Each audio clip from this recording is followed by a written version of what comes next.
நீங்கள் செய்த புண்ணியமும் உங்கள் குலதெய்வ அனுகிரகமும் 5ஆம் இடத்தில் குருவாய் அமர்ந்து உங்களை காத்து கொண்டுள்ளது.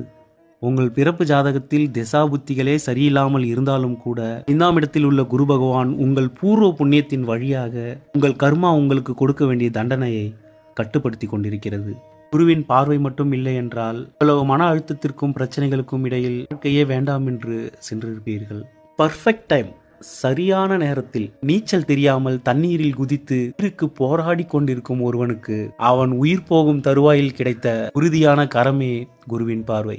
நீங்கள் இது நாள் வரை கடந்து வந்த கஷ்டங்களையும் பிரச்சனைகள் முழுவதும் முடிந்துவிடவில்லை. குருவின் பார்வையால் அனைத்து பிரச்சனைகளும் அடங்கியும் ஒடுங்கியும் இருக்கிறது. கும்பராசிக்காரர்களை இறைவன் காத்த விதம் மெய்சிலிருக்க வைக்கிறது. உங்கள் சுகஸ்தானத்திற்கும் பாக்கியஸ்தானத்திற்கும் அதிபதியான சுக்கிர பகவான் உச்சம் பெற்று கடந்த மாதம் சஞ்சரித்து வந்தார். பங்குனி மாதம் 10ஆம் தேதிக்கு பிறகு அவர் மேஷ ராசிக்கு பயிற்சி ஆவார். இருப்பினும் அவர் உங்களுக்கு நன்மைகளையே ஏற்படுத்துவார். உங்கள் ராசி அதிபதியான சனி பகவான் தற்பொழுது அஸ்தங்க கதியில் சஞ்சரிக்கிறார். பங்குனி மாதம் 28ஆம் தேதிக்கு பிறகு அவர் உதயமாவார். ராசி அதிபதி அஸ்தங்கமாக உள்ள இந்த நேரத்தில் சுப நிகழ்வுகளை மேற்கொள்ளாதீர்கள். புதிதாக தொழிலோ அல்லது முதலீடு செய்வதோ வேண்டாம். அனைத்தையும் ஒரு மாத கால அளவு தள்ளி போடுங்கள். சனி பகவானின் உதயத்திற்கு பிறகு மேற்கொள்வது உத்தமம்.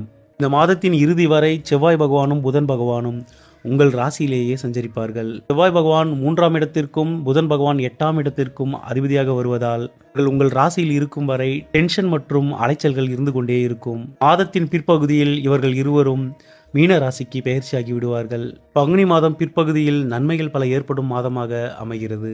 மாதம் பரிகாரமாக ராகு கால நேரத்தில் துர்க்கை அம்மனுக்கு விளக்கேற்றி வழிபட்டு வாருங்கள். உக்ர தெய்வங்களை வணங்கி வாருங்கள். விநாயகர், ஆஞ்சநேயர், நரசிம்மர் போன்ற கடவுளை வழிபடுவதன் மூலம் கேதுவின் தாக்கத்திலிருந்து தப்பித்துக் கொள்ளலாம். பாதங்களில் பிரச்சனைகள் ஏற்பட அதிக வாய்ப்புள்ளது. எனவே நடக்கும் பொழுதும் வண்டியில் செல்லும் பொழுதும் கவனமாக இருங்கள். பாதங்களில் சிறு உபத்திரம் ஏற்பட்டாலும் சரியான மருத்துவ ஆலோசனையை எடுத்துக்கொள்ளுங்கள். இடுப்பிற்கு கீழ் உள்ள மூட்டுகளில் அடிபடுவதற்கு அதிக வாய்ப்புள்ளது. கவனம். கும்பராசி நேயர்களே, இறைவனின் துணை என்றும் உங்களுக்கு இருக்கட்டும். நன்றி.